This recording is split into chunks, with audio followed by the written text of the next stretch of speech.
She was only 21, full of dreams. Hours after posting a joyful video, she was brutally murdered by the man who claimed to love her. The most chilling part, he says a voice told him to do it. This isn't just a crime, it's a psychological descent, a failed system, and a life stolen too soon. Stick around. But what really happened in that house is worse than anyone imagined. The crime scene, what they found that day. Waller County, Texas, January 2023. Just days after New Year's, a call came through that chilled the blood. What started as a quiet afternoon quickly spiraled into one of the most harrowing days this small American town had ever faced. A neighbor, clearly rattled, rang up the sheriff's department. You could hear the tremble in his voice, struggling to get the words out. Eventually, he stammered, "I don't know everything, but my son's wife is dead." That woman was Anggy Diaz, just 21 years old. Only 3 months earlier, she'd married Jared Dicus. Their wedding snaps showed them beaming, young, in love, full of promise. But less than 90 days later, those dreams had come crashing down, snuffed out in the most brutal fashion imaginable. The young couple lived in a small house just behind Jared's parents' place. On January 11th, his mum and dad popped over to check in. What they found inside, no one should ever have to see. Anggy was lying there, still, unrecognizable, her head gone. The authorities turned up swiftly. Many of the officers knew the family, which made what they saw all the more haunting. The floors were soaked in blood, cigarette ends strewn about, clothes drenched red, and there, beside her body, a kitchen knife, caked in blood. They followed a grim trail, bloody footprints leading them through the home, into the bathroom, and there, in the tub, was Angie's head. This wasn't just a murder, it was a bloody horror show. Jared was still there, calm as you like. He didn't leg it, didn't say a word. They cuffed him on the spot. Everything around him screamed guilt. The only question left was, why? Locals say Anggy was lovely, always had a smile, always lending a hand. She worked at the local meat market and rode her push bike there each day, come rain or shine. That same bike now stood solemn at her vigil, surrounded by friends and family holding candles, tears glinting in the firelight. Her family, utterly gutted, made plans to take her back home to Nicaragua, to give her the peace she was so cruelly robbed of. As detectives dug deeper, the story only grew darker. CCTV surfaced from earlier that day, showing Jared acting oddly.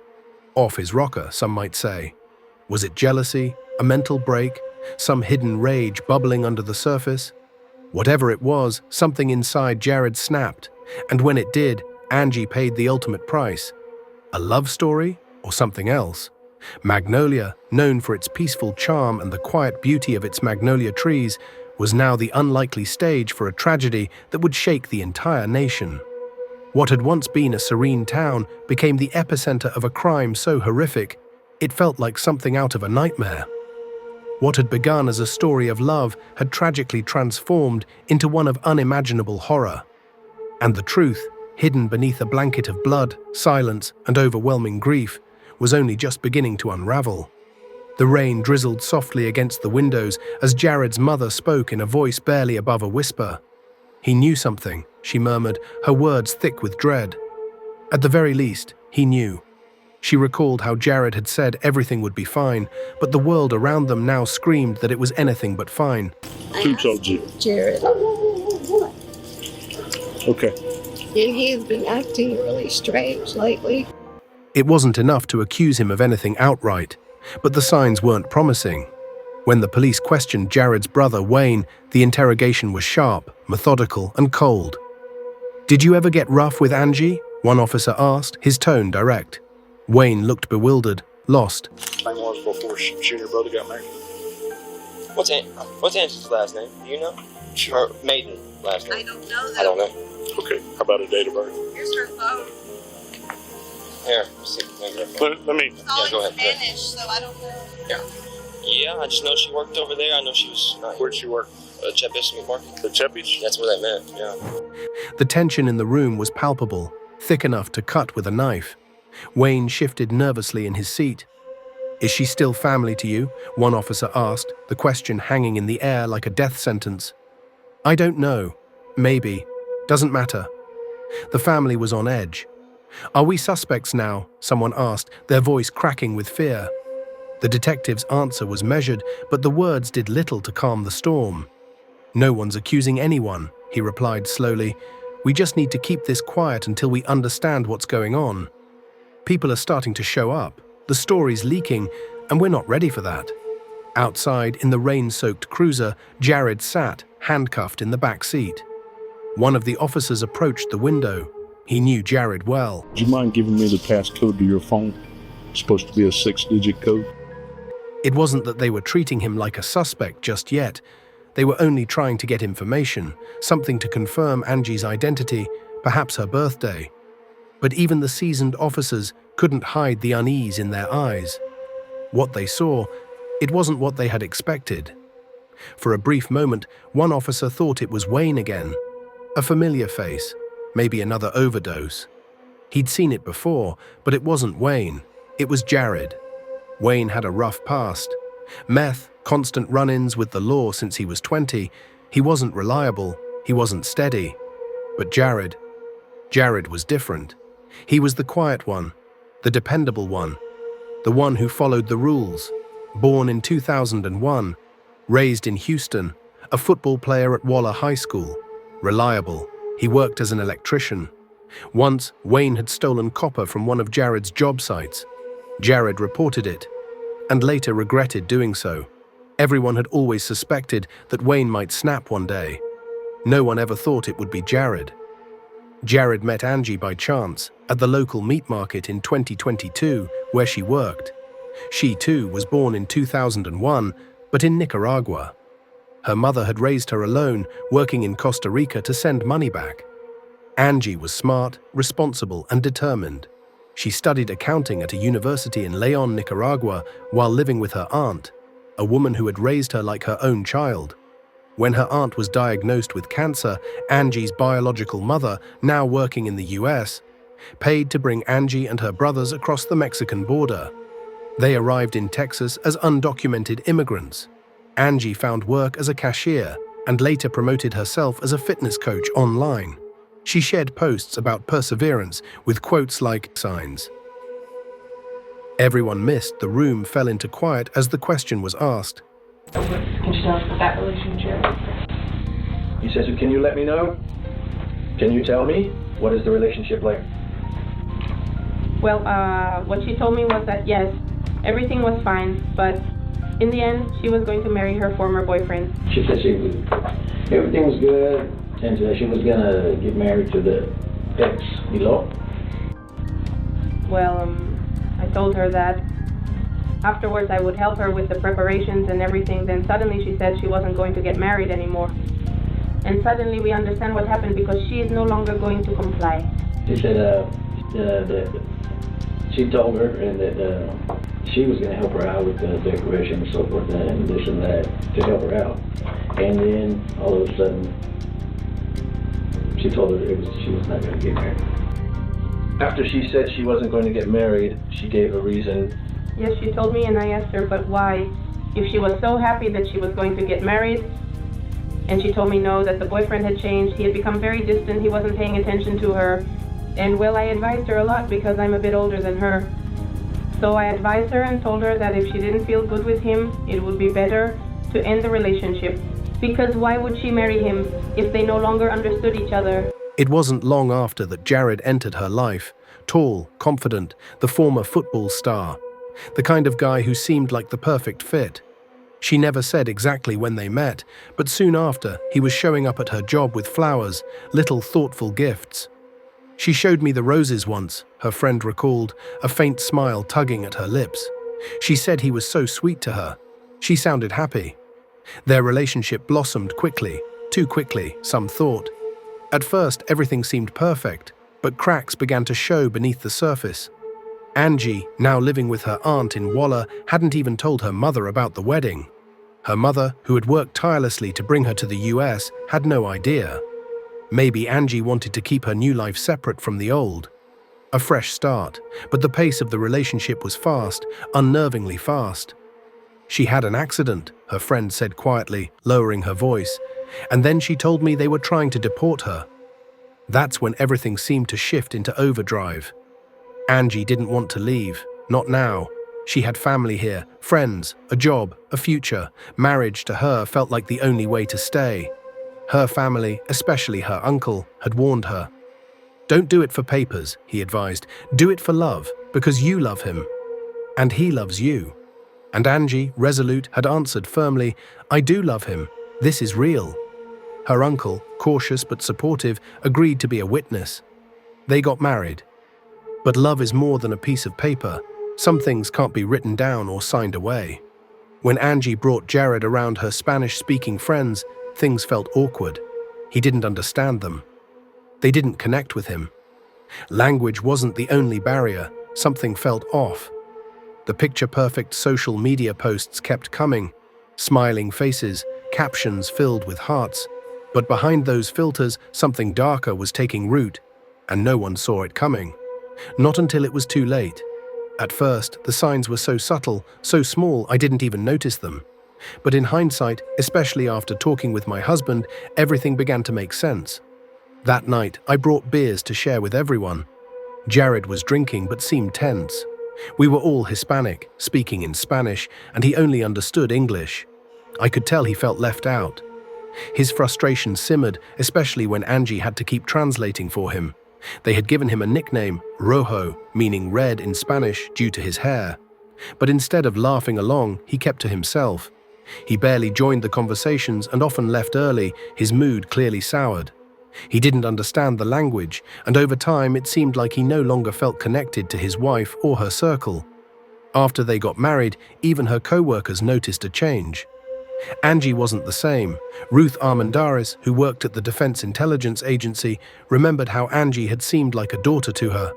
But after Anggy met Jared, she began to withdraw, appearing anxious and distant. Her energy seemed to fade, and soon her husband started showing up at her workplace, often without warning. On January 10th, the day before Anggy was killed, her manager sensed something was wrong the moment Anggy walked in. She arrived in the early hours, sometime after 1 a.m., looking upset. When she spoke with her supervisor, her mood seemed different, like she was holding something back. Later, a bruise on her shoulder was noticed, and it didn't look accidental. That same day, Anggy opened up to 2 co-workers. One of them stayed close, sensing something was terribly wrong. Anggy confided that she was planning to leave her husband. She said she didn't want to marry again. She looked broken. When one of them asked just how bad it really was, Anggy lifted her shirt slightly, revealing more bruises. She didn't just hint that Jared had hurt her, she said it clearly. She shared more details, but after that conversation, they didn't speak again. They had planned to meet for coffee that Friday, her day off. Anggy had told her friend she wanted to talk, but the workplace wasn't a safe place for long, private conversations. There were always people nearby. No microphones, just cameras. In the security footage, you can see them talking, but no sound was captured. When asked about the bruises, Anggy explained that they had fought all night. That's why she looked so exhausted on Monday. She'd barely slept. She mentioned taking a shower after their argument, and it was during that moment she was assaulted. The reason? He didn't want her going out with her aunt on Sunday. She had dressed up and gone anyway. That seemed to be the breaking point. She had been living under his rules, but finally she admitted to her friend that she was done. She didn't tell Jared she was leaving, but she made it clear that she couldn't go on like that. Drugs, delusion, and a mind unraveling. Around the same time, Jared's behavior took an increasingly disturbing turn. In November 2023, he was arrested for driving under the influence, a troubling sign of what was to come. The police had also been called to a local Whataburger after reports surfaced of him acting aggressively towards the staff, his temper flaring in ways that felt all too familiar, but somehow more violent now. The warning signs had been there all along, scattered like fragments of a broken mirror. At first, they were subtle, moments of strange behavior and unsettling conversations. But only after the fact did everything fall into place with gut-wrenching clarity. When the police arrived during one of these incidents, Jared refused to cooperate. He became combative, punching windows in a fit of rage.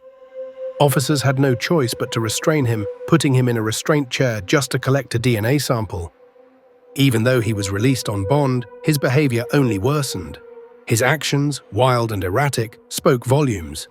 Anggy, though, never directly voiced her fears to Jared's mother, Lynn, but her actions spoke louder than words ever could.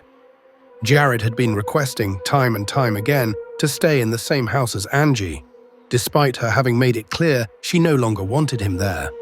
It seemed an odd request, especially considering how much money he had recently spent trying to leave that situation behind him. Something didn't add up. Something was off. For an entire week, Anggy had insisted that Jared not sleep in the same home. This wasn't a simple disagreement.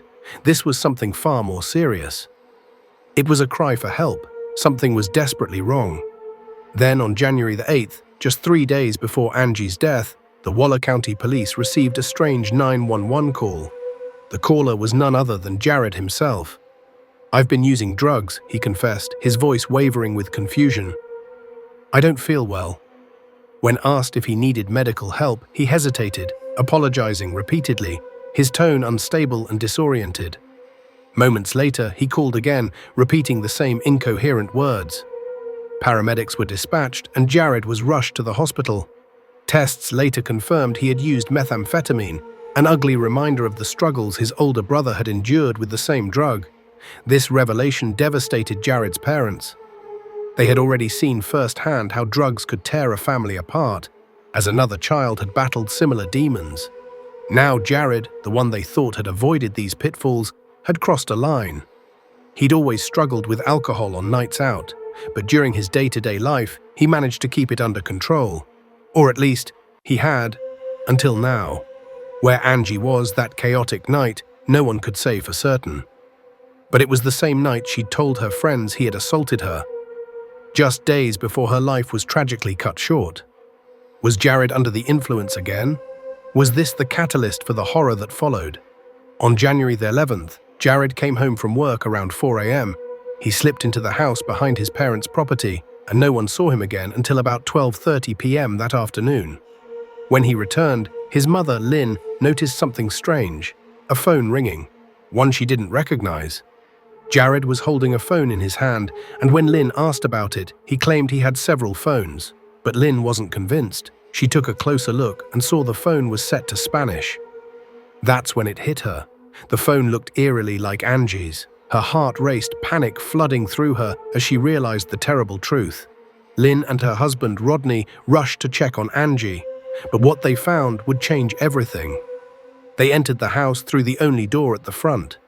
As Rodney stepped inside, he saw Anggy lying motionless on the floor, his face drained of color. Without thinking, he turned to Lynn and said, "Don't come in, love, it's too much." He immediately called for help, his voice shaking with fear.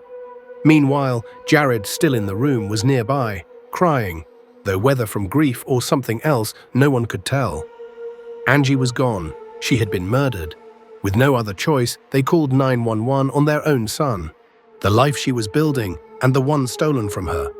Jared wasn't just a potential suspect. He was Angie's husband, a man whose behavior had recently grown increasingly troubling and unpredictable. What had started as a relationship filled with promise now seemed to unravel before everyone's eyes. The emotional distance, the violence, the drug use, each piece of the puzzle pointed to a tragedy that had been slowly building, right under the noses of those who cared for them both. This is a profoundly tragic story, one that carries the weight of mental health struggles, substance abuse, and the slow, insidious descent into violence. It's a tale of a relationship that seemed to hold so much potential, but instead spiraled into a nightmare. The signs were all there, cracks in the foundation, ignored or perhaps not fully understood until it was far too late. Jared's increasingly erratic behavior, the presence of drugs, his psychological unraveling. It paints a picture so dark, yet there's no denying it. The pieces were all there. But at the heart of this painful narrative lies Anggy, a young woman full of dreams, vibrant with life and with everything to look forward to. A life snatched away, brutally, in the blink of an eye. The bike she used to ride still sits by the fence. Her laughter echoes in the memories of those who loved her. And though her life was stolen, her story will not be silenced. From the way you've described it, it's clear this wasn't a one-off event. A sudden and shocking outburst from someone who was otherwise loving and kind. No, this was the culmination of warning signs, of Anggy's growing fear. Jared's bizarre and violent actions, his drug use, and his emotional instability. The pattern was forming long before that final horrific moment. And Jared trying to shift the blame onto drug-induced psychosis or the voices he claimed to hear. Yet the details, such as his attempts to clean up, conceal his crime, and even casually going for a drink afterward, point to a level of awareness and control that stands in stark contrast to the idea of a total mental breakdown. It's almost as if he knew exactly what he was doing, even if he tried to justify it otherwise. What's haunting about this story is how often it follows a tragically familiar pattern. Early signs of domestic abuse or manipulation, the victim feeling trapped and helpless, the abuser spiraling deeper into darkness, and ultimately a tragic end. And as always, the truth is clearer in hindsight, after it's too late to do anything about it. The contrast is stark. Anggy, described by her family as a joyful, kind soul, taken in the most violent, undeserved way. And then there's Jared, lost, spiraling, his actions spiraling into something far darker than anyone could have imagined. It's gut-wrenching. This case raises so many difficult questions about how we as a society respond to early warnings of domestic violence, mental health crises, and substance abuse, and how these problems often go unaddressed until they explode into something irreversible. What struck you most about Anggy's story? Was it the glaring warning signs, the outcome of the trial, or something deeper? Anggy Diaz was a light that was extinguished far too soon, a reminder of how quickly love can turn into something darker, and how silence in a relationship can have deadly consequences. As her family chooses forgiveness, we choose to remember Anggy for the joy, the laughter, and the future she was meant to have. We'll carry her memory with us, always. And let this be a warning. The quietest cries for help are often the loudest. If this story moved you, share it. Let's honor Anggy by raising awareness, because sometimes the signs are there, and speaking up could save a life. Tell us your thoughts in the comments. Why do you think this happened? What might have changed the outcome? If you or someone you know is experiencing domestic abuse, reach out for help. Call the National Domestic Violence Hotline at 1-879-972-33 or text START to 88788. Help is free, confidential, and available 24/7.